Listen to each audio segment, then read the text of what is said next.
not be exactly the same as it is today when it comes to the airlines.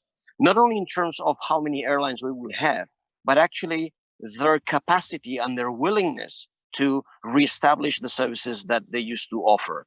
Obviously, big cities, big hubs have a different challenge than small hubs. And I am particularly, and personally, very particularly interested in the small regional destinations. So this is mainly the topic: how to get back those services. So without further ado, I'm going to let Carlos Ozores take over. So thank you very much, and I hope that you enjoy the webinar. Carlos, adelante. Carlos, disculpa, solamente antes de iniciar, disculpa que te interrumpa, solamente indicarle a los participantes que podrán enviar... Before we start, Carlos starts, you can send your questions to the email address you see on your screens. And if you can let us know who you're addressing the questions to, let us know. The questions will be at the end of the session. One last detail, as you've been able to test, we have simultaneous translation. You just choose your preference channel or the language you prefer. And also we remind you to choose the last option that says mute original audio. So in this manner, you'll only hear the voice of the translator and not the overlapping voices. Without any further ado, Carlos, I give you the floor. Thank you, Francisco. Thank you, Francisco. Thank you, Rafael. Good morning to everyone. As Rafael was saying, we are four in the team. Jared Harkham, our expert in developing routes. He has a background in airlines. He knows very well how and projections of demand and how they're administrating their networks in this complex uncertainty. And then Shannon, expert in communications, she will tell us about simply how to make the engagement with the market and agencies and with the final public. And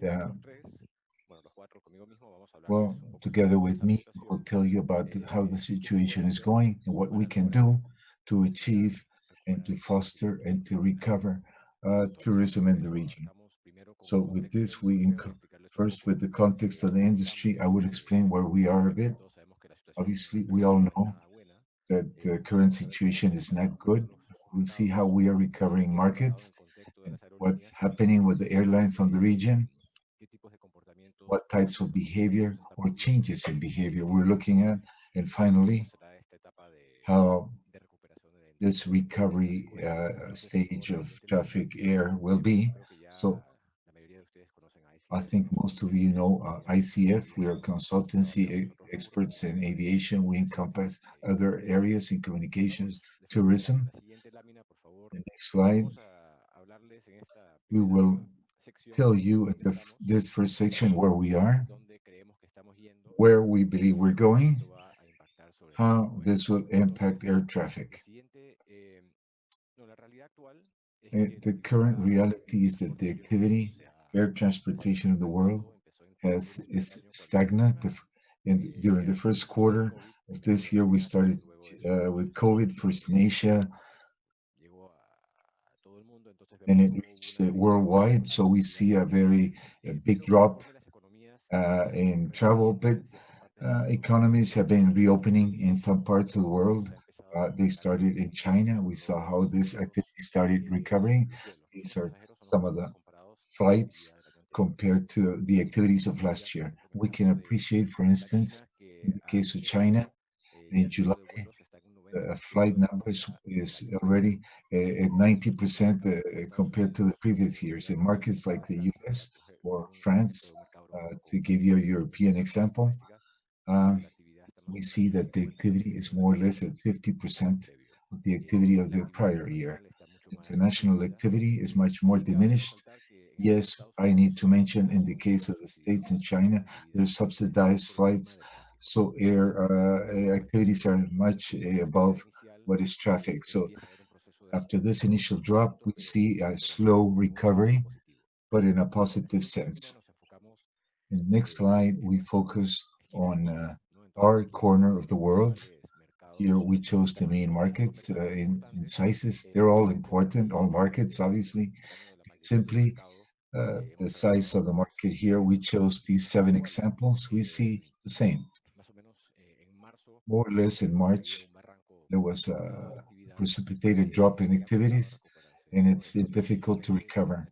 Happily, Latin America, unhappily, Latin America has had difficulties leading with COVID. We have extremes like the case of Colombia, where even today flights have not recovered. Activities are paralyzed. We're working in pilot projects and the domestic projects. We hope by September they will open up, but we're zero. On the other extreme is Mexico, where there never was a quarantine, so air activities never stopped totally. Currently, they're about 47% of, as compared to last year's activity in the domestic sector. The passengers figures are below this too, and so definitely there is activity anyway. It's about 1/3 the activity of last year.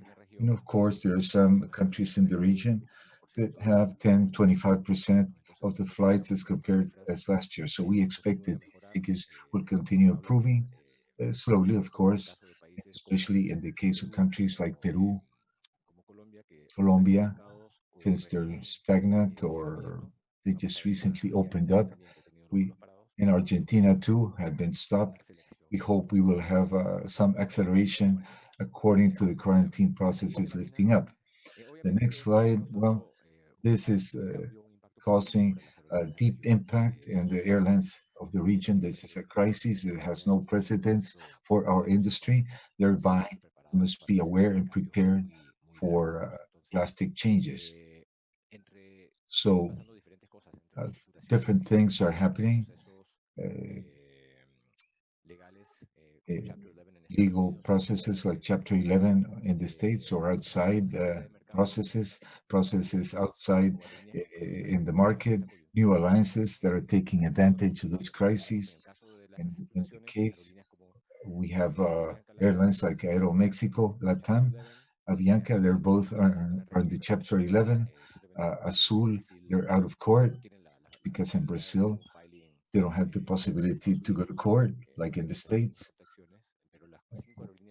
But the 5 airlines here are in a process of restructuring.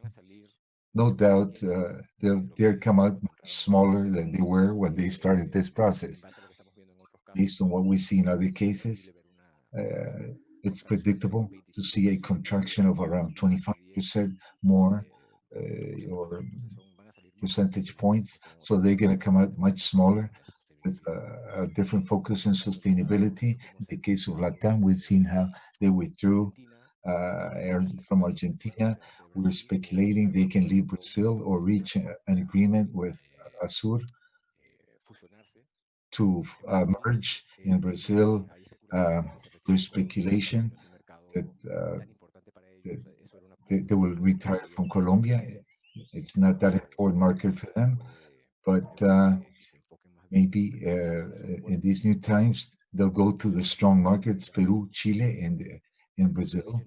We have Norwegian that left Argentina. We have Interjet that basically had to return most of its fleet of A320 airplanes or aircraft. Many speculate they could stop operations under the crisis. And finally, we have airlines like JetSmart and Volaris, low-cost airlines that are truly looking at this as an opportunity to take advantage because of their competitors' problems to start growing. This is something we've seen in previous crises where low costs have known how to take advantage of the weaknesses of their competitors. So Volaris is launching more routes that they did not operate even before the pandemic.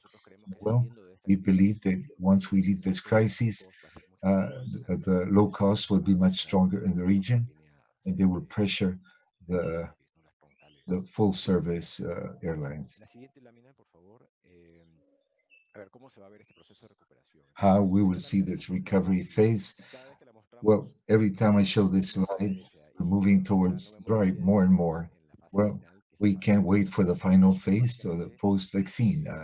Well, basically, the way we see the recovery is in 3 phases. First, we were in quarantine phase. We're happily a great deal we are out. There are still some countries in the region in this status, this state, where there's almost no activity. The only flights you can see are basic flights, cargo flights, medical flights, like the case of Panama, Colombia, and Argentina. So then we went to this pre-recovery phase, and this phase truly doesn't have a defined duration date. It will only end when we have overcome this pandemic. So then during this phase, we're looking at very reduced aviation activities, mostly domestic flights. There's still many closed borders with many controls. So this drops international flights. The segment of traffic we see that has more potential of recovering is VFR, people going to see their families, friends, little or no business travel because companies are not allowed to travel, or because simply, well, in tourism, many places where you would go are not open or are limited in capacity. So it's a process where it's not possible to think upon a recovery. And then we need to endeavor big efforts to, by the destinations and the airports and airlines. The full chain of value must endeavor big efforts to provide trust to customers that it's safe to travel and they will not get sick in their experience. And once this ends, we go back to a reopening slowly.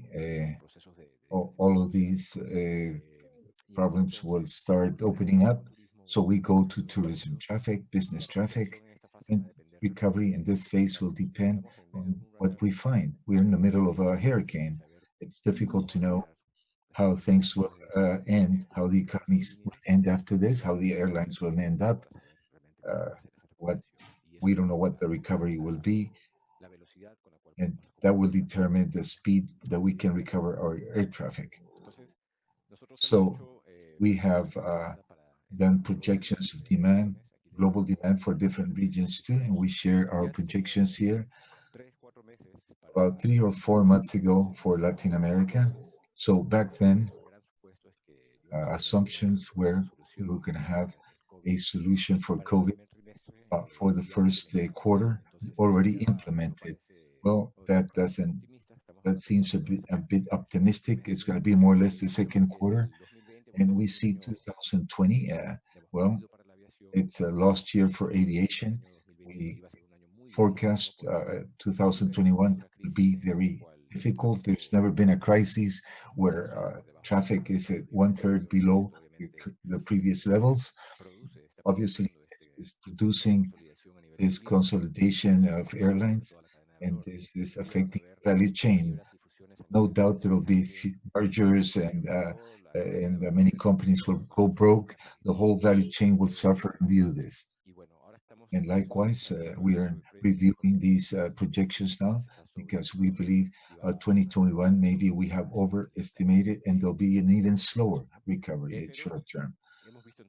But we've seen in all previous crises, aviation comes back. Aviation is fundamental of the globe in the global economy, in the economy of the countries. And here, they're all involved, so we have no doubts that they will come back. The question is at what pace, at what rhythm. So what can we do to be above this measure to ensure our airports, our markets recover quickly? We have done surveys with our customers, and I'll show you customers with other sectors, consumers, to validate a bit what we are projecting and to understand a bit the perspective of our customers. We all work in aviation. And for Latin America too, the general feeling is that it's going to be a recovery that's going to take between 12 and 24 months once we have the cure. So this is no doubt more optimistic than we had forecasted, but it's going to be a long process. but nobody points to a quick recovery. And on your right, we ask the interviewed people how they see activities in 2021. Well, 2021 is important. 2022 is such a faraway future, it's irrelevant. What matters is what next year will be like and what it will look for our industry. Here we see a consensus that it will be a difficult year with most people think activities will be between 20% or more under the current activity, the prior year activity. Quickly, this crisis is not like others. There are many factors that make it a deeper crisis. Uh, we can see in China where they promoted exporting raw materials to Latin America and to developed countries. Maybe the big difference in this crisis is that we're in a process of stopping operations now for a while, a long time. I have not traveled in more than 180 days. For the first time in 15 years, I had not traveled more than 2 or 3 times in a month. And this is the same for all of us. The scale, depth of this is tremendous. Uh, so recovery and impact on the airlines will be very slow. They will not recover quickly. We will see, of course, the behavior and how behavior changes and our own behavior as consumers. Basically, we can see the priorities here for passengers and what changes we see in the industry. And in general terms, we give lots of importance to sanitation aspects. Customers, passengers will be aware of sanitation aspects in their destinations. So we are looking into accelerated options of tools for video conferences, for work, for education. And this, we believe, will have impacts at long term. And from processes, there's an important issues with sanitation throughout the chain in hotels, airports, aircraft, and we must reinforce this. We have still not achieved the proper prescription recipe. Everybody is improvising a bit, but it's important to have standard processes that work and are quick. We are about to finish. This is here we held interviews with the responsible persons of procurement for travel procurement in American companies of different sizes, companies of different sizes, to understand how they see the recovery. No, excuse me. That's the next slide. This is how consumers think in the recovery of the flights and when flights will start flying. Well, what we see here, many want to fly immediately. 30% wants to fly now, but there's an important number, up to 40%, that they say they will not fly until 3 to 6 months once quarantine is over. So they're afraid. So we need to have more communications and attack this fear and provide trust in terms when they will work for work, when they would travel for work. A third wants to travel right away, but many are afraid to travel after 3, 4, 5 months. Many say in 2021. And for conferences, well, an important sector of travel business, and for many destinations, well, there's some fear too, or some belief there will not be that much activity this year without a recovery date, actually. We have 2 more slides. Next one, we have the survey of the 3 US companies on business travel, especially in a market like the States. Business passengers represent 1/3 of the profits of the airlines.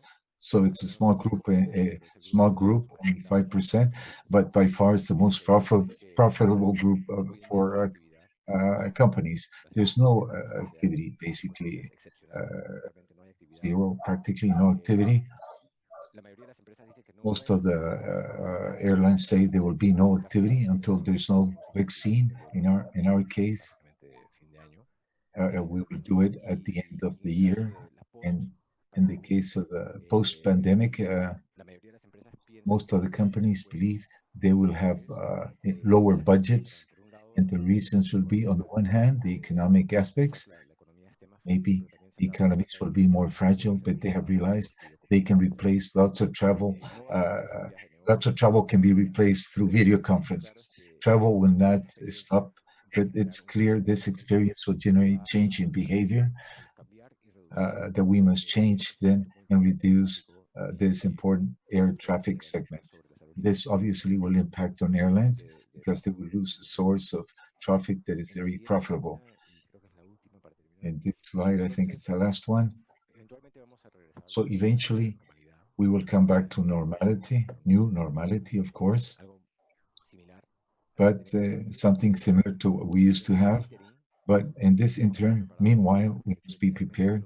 So there are many less direct flights, more consolidations through hub. So secondary cities will lose flights. We believe we cannot imagine a level of traffic above 60% until we don't have a vaccine.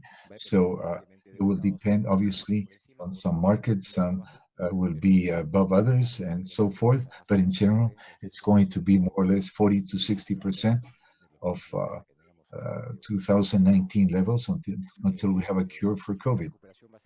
Recovery will be first domestic because of border aspects.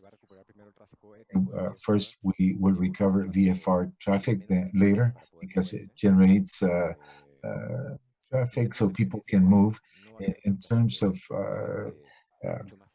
travel, it will not be so pleasant. There will be many more controls, especially in international flights.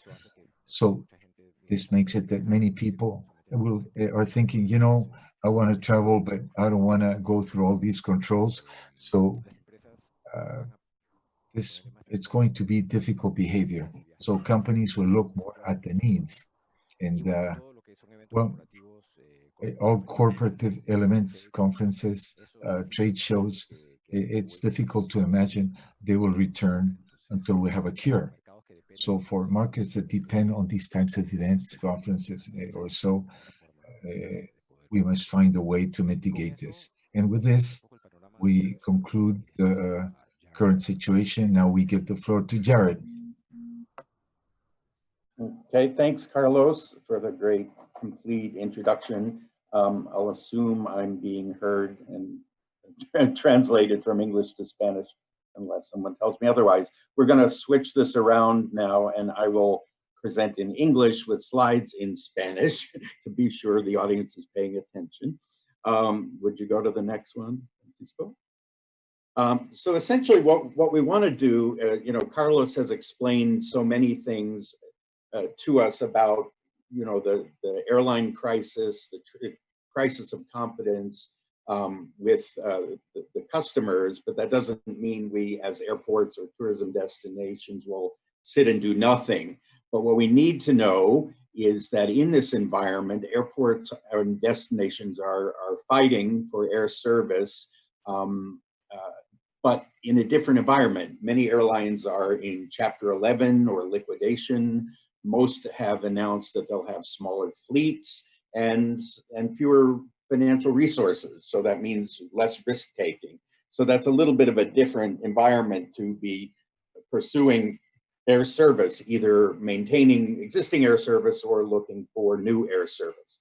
So we know that most airports in the region, Latin America and the Caribbean, have some sort of air service development program, and they consist of some basic elements like a diagnostic and an understanding of the industry, prioritizing the routes that we want to pursue, forming and running an air service committee, having attractive packages of incentives and discounts, sometimes educating the public or the government about the economic impact of air service, and finally communicating to the industry. So we'll look at a few of those today, not all of them, as they pertain to the recovery.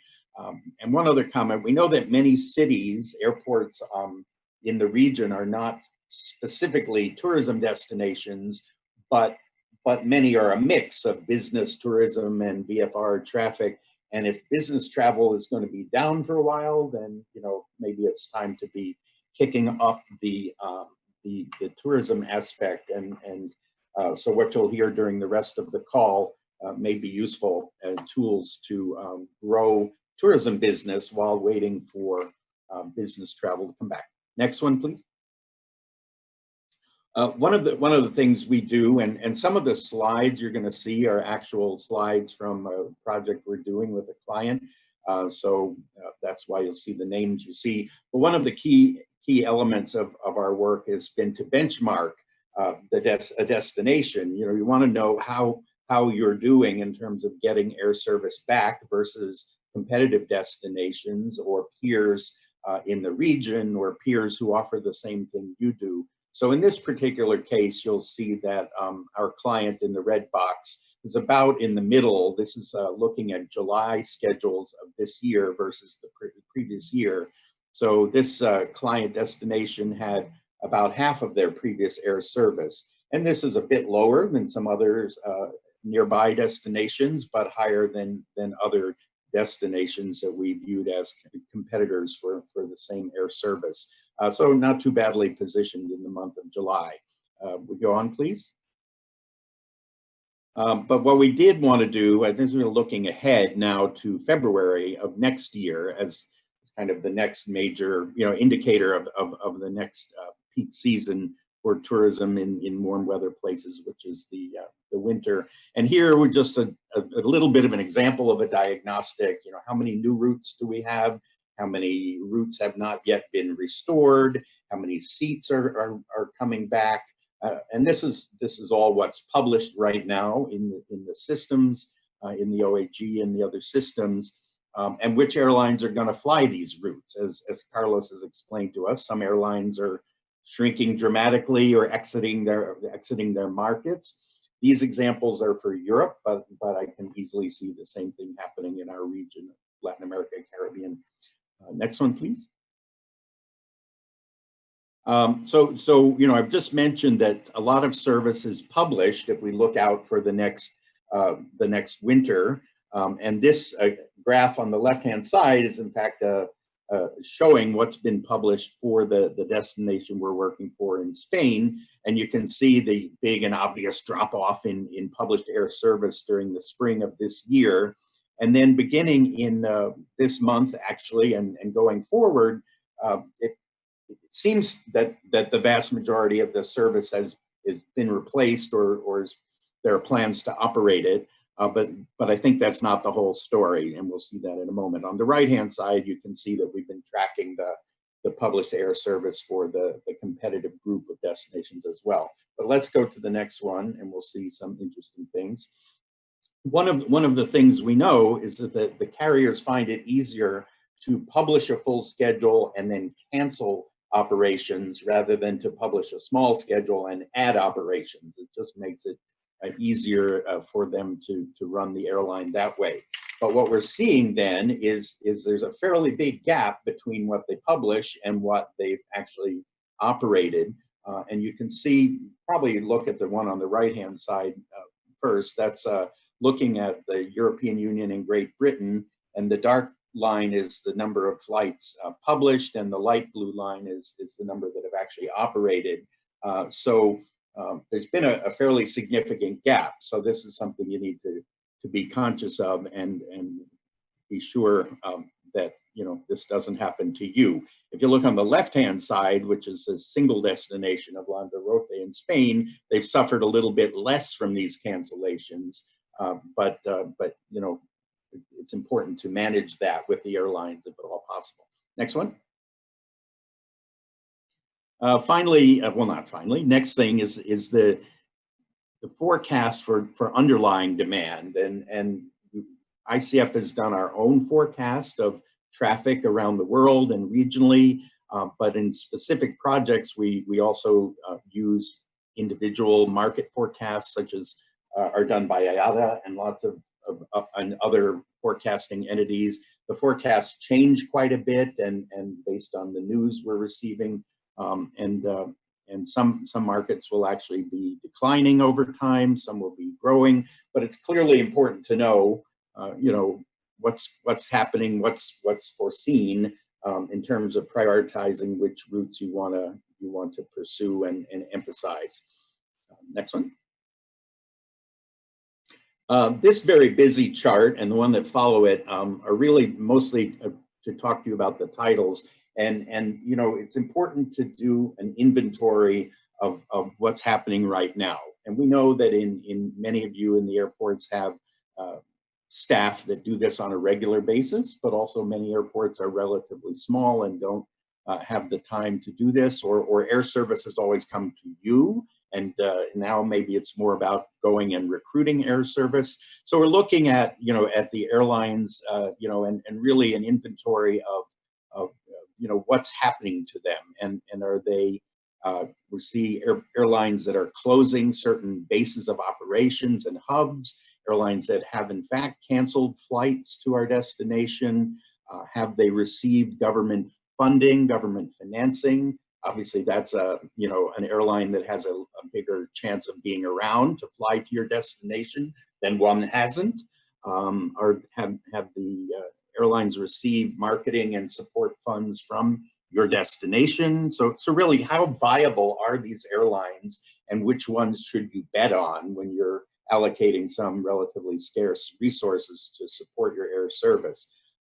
So, you know, and then, you know, things that are happening with the fleet. Are the airlines returning aircraft? We know that many are. Or are they canceling orders? Things like that. So all of this kind of paints a picture of what's going to happen with the airlines and with their fleet, and how hard you're going to have to compete to get some of their service back to your market. So the next one, please. This is a similar chart, but it has to do with low-cost carriers. But you can, this is EasyJet, for example, on the top, and they've announced that they're closing a number of their operating bases in the UK, which is an important development for a market in Spain that depends so heavily on the UK market. We also know that there's a lot going on with their fleet, orders being canceled, delayed, aircraft being returned, and all of that really affects the amount of potential offer that you can look for. Next one, please. Another thing is really what happens with routes that are not coming back, at least with the airline that used to fly them, and what we have to do then is prioritize and look for airlines that are likely replacements, and that has to be done based on a number of factors. Do they have the right size and range of aircraft? Where are their hubs? What is their business model? All the same things we do for regular air service development, but this is a little bit more of a triage, as they say in English, because you need to act very fast to be sure you're getting back some of the routes that you need before other destinations grab the capacity. So next one, please. Another thing is that at this time, it may be a good idea to start looking at a change of profile of air service. So it could be that a resort destination that's relied traditionally on your destination, because in addition, obviously, to the source hub market, you can get hundreds of additional markets that would feed passengers to your destination. So if the low-cost seats aren't available, go a different way, even though that may not have been the way to pursue market in the past. Let's go on, please. Another thing is just looking forward, and we'll get to the tourism section of the presentation next, but it's to really understand which countries are producing big outbound tourism passenger volumes and spending volumes. And on the left-hand side, you can see a recent chart showing the actual number of millions of billions of dollars spent by outbound tourists from different countries. That's history. On the right-hand side, you can see, and GDP from various countries around the world and what's expected to change just in the next couple of years. And we all know GDP is highly correlated with travel. So if you look, at 2024, pretty soon China will be the largest GDP in the world. India will be the third. Japan will still be a heavy hitter at fourth. We see Indonesia popping up, Russia. So, these are countries all to be looking at for tourism origin, not just the traditional markets that we've all looked at. And these are just examples. Latin America and Caribbean will be a little different list, obviously, but the point is to show that situation changing pretty quickly. Next one, please. One more thing that's sometimes important at times like this, when airports or governments are called upon to invest scarce public funds in supporting aviation and tourism, sometimes necessary to do what we call an economic impact survey, study, to explain to the public or the press or the government really, what the value of air service is. And in this particular example, we had done some analysis for some airports in Mexico, and you can see, for example, the industry activity. One daily flight from a European hub to a Mexican city is worth $100 million a year in economic impact to the economy there. So when you think about the need to invest money in supporting air service, the payback's actually quite significant. Next one, please.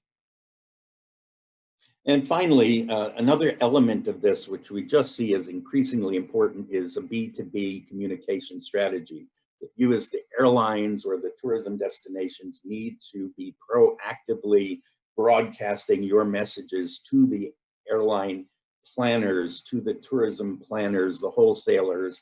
We used to rely mostly on routes and some other individual contacts, but right now, with so much change happening and so many people very busy, or so many airlines with smaller staffs to do all the work, very important and extremely cost effective to begin a more concerted effort to reach the industry with your messages through B2B. And those messages can be about hygiene, it can be about how many hotels are open, all kinds of things, your policies about tourism and discounts and incentives for airlines. So, mostly this is cost-free if you do it right.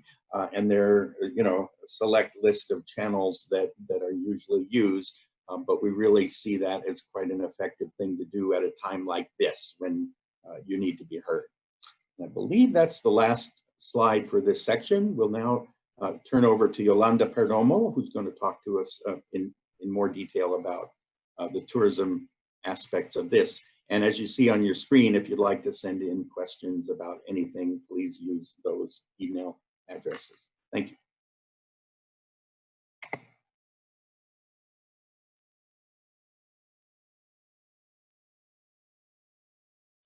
Hola, buenas tardes. Es un placer. Hello, good afternoon. It's a true pleasure to share my presentation with all of you.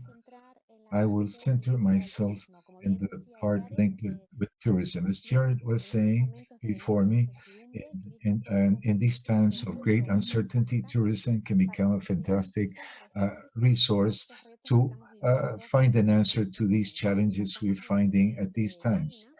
If we go to the next slide, for instance, what I want to share with you is some examples of work we have done in different parts of the world, specifically 3 examples, one in Asia, one in the Mediterranean, one in the Atlantic, because we consider it's easier with examples, talking about practical issues rather than theory, because probably you will find here some idea that you can replicate somehow in your destinations. If we go to the next slide, I will start with work we carried out in Hokkaido on the north of Japan. It's an island just north. Then we have Honshu and then Kyushu just north. It was a type of Scandinavia or Canada with a Japanese touch. Here we work in a process that built with privatizing 7 airports that have been managed separately before. What was the main challenge by the government? The main challenge was the fact of trying to get that the infrastructure for the local population, so much land and air, would be preserved, because this had a political element of first level. It was fundamental that the local population would be happy. But what happens? Well, the population is getting older progressively, like in many parts of Japan, and many young people are going to Osaka and Tokyo areas. So to keep them under these conditions was highly inefficient. What did the government think? Well, they said the only solution we have, the only response is tourism, only attracting tourists. We will be capable of getting traffic to maintain these infrastructures so this has a positive effect for the local population. So this is what they propose.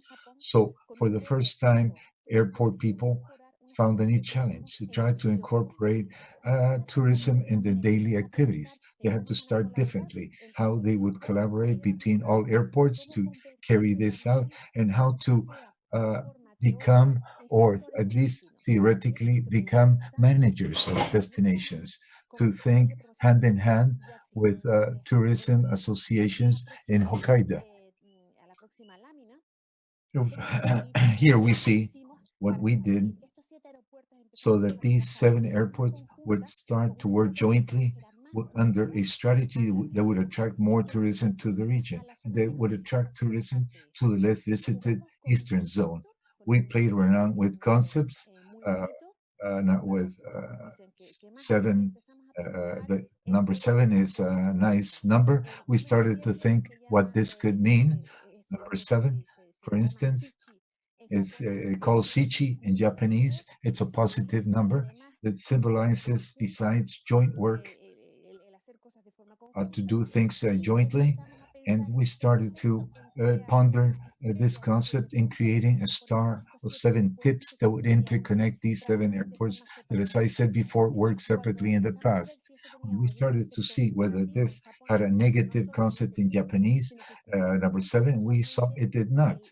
But curiously, the tips are part of the flag of Japan. So this was a good omen. So with this concept, we started to visualize Hokkaido as a single destination that had 7 points that had to be visited. So we started in the study of the markets, traditional markets, and in those potential markets, in what other parts of the world, from what other parts of the world we could bring in tourists, what we could offer for their needs. We found that there were 4 elements that were in Hokkaido already present, but we could work further on them. Gastronomic tourism that is growing enormously worldwide, sports tourism, tourism based on nature, and well-being tourism. Mind, body, spirit. So what we did is mix these 4 concepts. So in the 4 areas, we could link these 7 airports in a single, unique way. So tourism would have to go to these 7 places of Hokkaido to live this experience in one single experience. But with this experience and mixing this, so with this, we had a new concept. Our customer won the award. So now these airports work hand in hand in a tourism strategy. And if you find somebody from the Hokkaido airports in the future, you'll see their visitor's card have the Star of Japan in Hokkaido, and only you will know why that star and their business cards. Here you will see another totally different example in the Mediterranean. Malta is in the south of Italy, right below Sicily. The situation was different. It was a single airport that had worked really well traditionally, but somehow they started thinking, what do I need to do to continue working sustainably? Are we doing it well? Tourism will continue growing or not? Is it the proper model, or are we offering what we should? But what must we do? Well, we need to grow in infrastructure in an airport. When? If we need to do so, and how? How can this growth strategy go hand in hand with our tourism strategy that our Ministry of Tourism is working on? I think this is visionary. So what did we do? We generated a strategy, sustainable strategy, under the umbrella of the sustainable development aspects of United Nations, with in 4 areas. What Malta needs to do to continue growing, like it happens all Mediterranean, growing in the lower months. What must they do in infrastructure so that these hotels, the infrastructure of all type, is providing the proper service under the proper characteristics, and then the experience of the visitors, so they have quality, and that this includes also a positive impact element in the territory, which is what new tourists are looking for, the ones looking for new destinations. And one last fundamental part was, how do you align together the private and public and all the different interests and stakeholders from the private area that normally compete between themselves? This is what we're doing for Malta. If we go to my last example, it's Lanzarote, an example I mentioned before. It's a destination that is located in the Atlantic Ocean, Spanish territory on the south, uh, and front of Morocco coast. The exercise was different here because our customer was coming from the private side. It was a customer with lots of interest in Canary Islands and basically in Lanzarote, who are leading this initiative. Now they have the support of more than 130 entrepreneurs of the island and the government. So with which the airport will be benefited with this strategy. This is a pure private PPP type of collaboration. And there was a desire to reposition in another segment. So Lanzarote has brought in mass tourism, mostly from UK, since we've always had work based on sustainability here. Well, now they said we want to do things differently. Well, Canary Islands before the pandemic attracted 14 million tourisms annually. Only 2 million citizens on the islands. Lanzarote was always doing well. They wanted to attract less tourists, but more capacity, more purchasing power capacity. Well, we had a positive strategy for post-COVID, because this will require open spaces, more efficient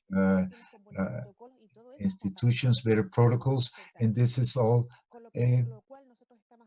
here already. So we're working in this strategy. We have advanced in connectivity aspects, as Jared was mentioning before, because we depend 100% on air connectivity. Without airplanes, there's no tourism. But we are doing this with an objective and a mid and long-term strategy, because these connections that we will establish will go hand in hand with this strategy. They will have as objective to attract tourists from other places of the world, so we don't have a mass flights, but we will have tourism with better purchasing power here. And all of this all linked during COVID and pandemic times. And if we go to the next page, we see what is underlying in these 3 exercises I just told you. It's the same methodology, basically, ICF methodology that does everything in an integrated, holistic manner. In the past, everybody worked on their own. The airport worked on their own in certain aspects, but it wasn't global. But so if you want to do things well now, you must do it holistically, and everybody must work in different disciplines in an organized fashion. As you can see here, we have 12 space, the 12 steps. They go all the way from governance, communications, marketing, airlines, statistics, to see if everything's working fine and we can organize this properly. And last is formation or capacity building. And to end, just an idea that I want you to keep in mind. We can see it in this page. Basically, I want to summarize here. We are in a historical moment of enormous disruption. What we see is a change in era. But a disruption, as we've seen in history, always generates opportunities. But opportunities like these that are unique are very complex. If it was easy, anyone could do it, and that's not the case. What does it require? to manage this complexity. Collaboration between experts in different disciplines, collaboration between sectors who never have worked jointly, and it's what's more difficult even, collaboration between competitors in the private sector, because no matter how big a company or an airport is, they cannot do it alone. There's no way, they must all work together. And this requires a new way of working where we will have to include, or mandatorily, there will have to be a leadership somewhere, so that this leadership is accepted by others. It must be legitimate. There must be transparency, and thereby there must be a governance model so they can all collaborate. An airport can perfectly become a leader because everybody perceives an airport as a first level actor or stakeholder for the tourism future or destinations. So I leave you with an idea, as the old Romans used to say, victory helps the daring. So I want you to be daring, because these are the times where this works in practice. Thank you.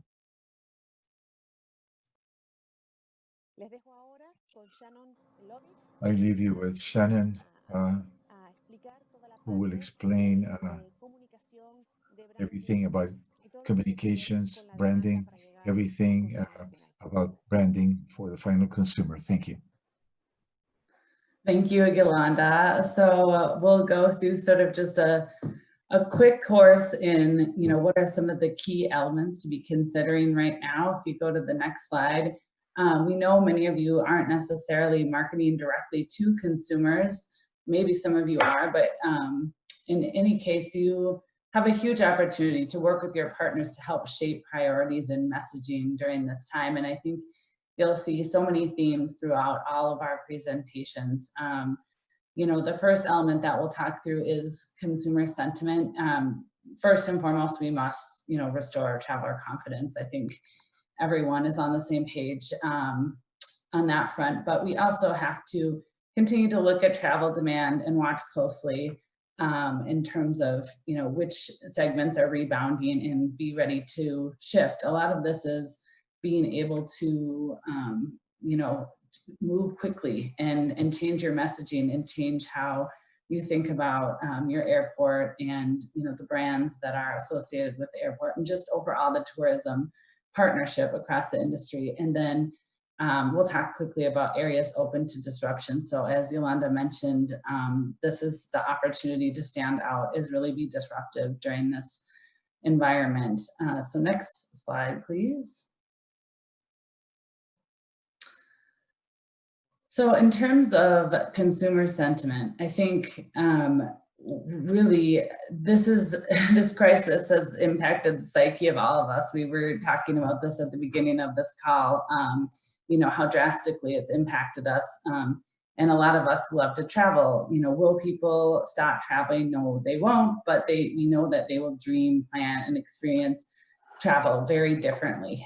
So industry players must continue to work together to show them that we're working diligently to mitigate the risk and concerns, but we also have to continue to evaluate consumer sentiment. In this environment especially, consumers have more pull than ever. They are impacting everything, and it's not an environment where we can just sort of jam a message and expect consumers to respond. So when Jared talked about B2B communications, this sort of applies to B2B and B2C and the aspect of disruption, but travel brands, airports, airlines, destinations, hotels, everyone really has to be thinking about new offerings, how to repackage what they have and talk about it creatively to appeal to consumer sentiment now and be able to move quickly. So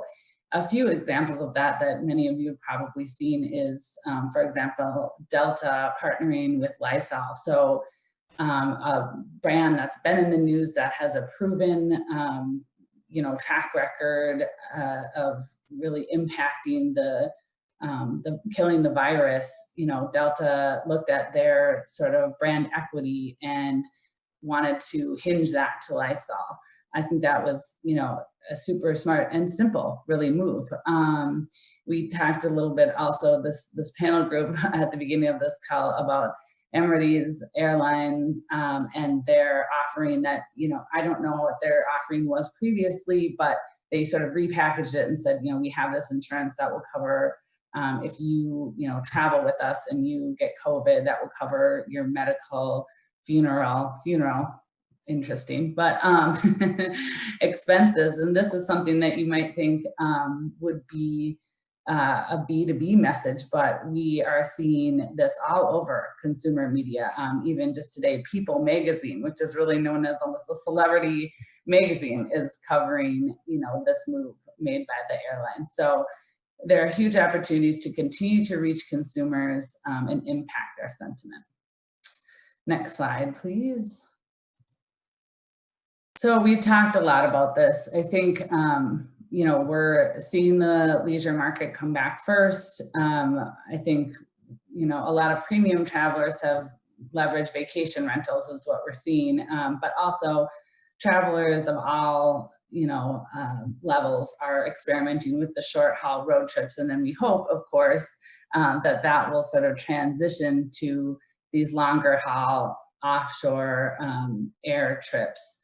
And we, you know, really expect that consumer confidence will continue to grow and that this tourism demand will grow with it, assuming that, you know, there are no major reoccurrences of the virus and that travel providers can continue to show how they're mitigating it. You know, again, in leisure travel, we're seeing a lot of travel partners who are, you know, getting a little bit more creative and trying to bring, you know, the tourism experience to life through social distancing. And we're also seeing some interesting stories about, you know, local sort of in-state or in-country tourism and how locals are enjoying their, what was typically taken over by tourists. So definitely, we don't want to discount the opportunity to bring, you know, tourism in from maybe other channels that we haven't thought about in the past. Next slide, please. Business is tough. We definitely know there have been many businesses hit hard by the by this, and that, you know, we do expect finance departments to continue to push hard and apply zero-based budgeting and potentially limit travel. And, you know, we're also seeing the same, the meeting and convention businesses in a very difficult position right now, just given that the optics of large group gatherings. But I think from a business standpoint, we're seeing travel evolve with that as well. For people who do need to travel, we're, you know, especially hotels, and I think we can take inspiration from this, is, you know, this idea of a digital key to bypass check-in and robotic room service. So elements that will make business travelers hopefully feel safer, that will, you know, also apply to airlines. And then next slide. So areas of disruption, I think, you know, we've been looking at the idea of how to market. Will companies embrace OTAs? Will they turn back to them? Will they try to, you know, market more directly to consumers? This is sort of the chance to decide, you know, on that direction. Brand loyalty is, you know, deep and interesting category that we could probably spend this whole time on, but, you know, business, especially business and you know, and tourism travelers have, you know, traditionally looked at brand loyalty programs for points and rewards, but we're actually seeing many customers have said, actually, you know, I would like a loyalty program that would allow me more flexible fares, rates, exclusive access to customer service when, you know, we saw customer service just overloaded within all of travel when this happened. So people are thinking, okay, if something like this happens again, how can I use my status to get more exclusive access or a better experience versus maybe points? Shannon, un segundo, perdón. Es que no se te escucha muy bien. Si puedes, tradúcele, Paul. Si puedes acercarte un poco al micrófono, te lo agradecería, por favor. Could you get much closer to your mic, please? Because you sound really far away. Shannon. I'm sorry about that. Okay, maybe I will try it without it. Let's see. Thank you, Shannon. Better?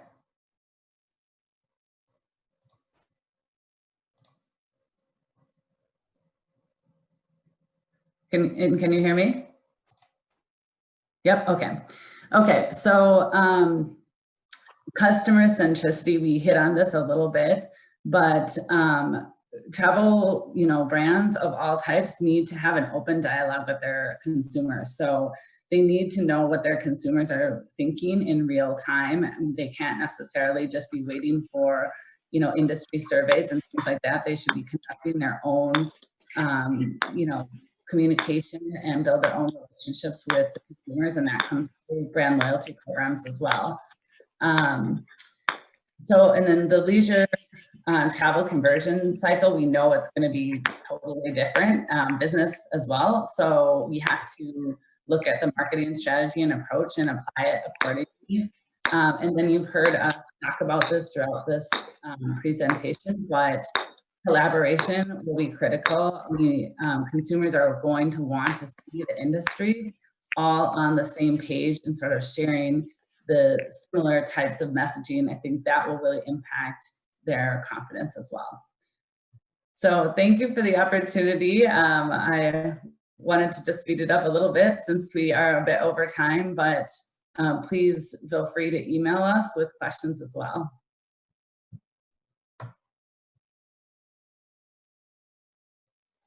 Well, thank you very, very much, ICF, for this very interesting presentation. I'm sure that it has been of great help for most of our airports, and actually will probably have generated many questions. So I will pass it on now to Francisco, but not before also thanking all the audience, all the airports that have joined. I counted over 80 participants. As you know, we have been giving these webinars on a regular basis, and we will keep on doing that. And by the way, you airports are more than welcome to suggest topics. The same thing, of course, goes to ICF. If there is anything that you believe our members can benefit from, please do not hesitate to contact us, Carlos and Jared. So on this, I will pass it on to Francisco, who will explain how to proceed in terms of questions. Francisco. Gracias, Rafael. Thank you, Rafael. Yes, as we mentioned throughout the webinar, questions, any of the panelists, you want to ask the panelists, please send them to the on-screen address. For the time being, there's none, and due to time limitations, the questions that the participants send, we will resend them to the panelists. We will just wait a few more seconds to see if we have any questions. If not any incoming questions, we will resend them to the panelists. I don't know if any panelists want to add something before we adjourn or conclude. If not, we can adjourn. And as I said before, we will be sharing the questions, your questions with the panelists. I want to add that this webinar is being recorded and will be uploaded to our YouTube channel when we finish this session. We will also be sharing the slides with people that registered. Well, this is all from me. Thank you very much for participating, and the panelists for their valuable time, for sharing their experiences. And as Rafael said, we will continue with these webinars to the benefit of our members. And see you soon. See you next time. Bye-bye. Bye-bye. Thank you. Thank you. Bye-bye.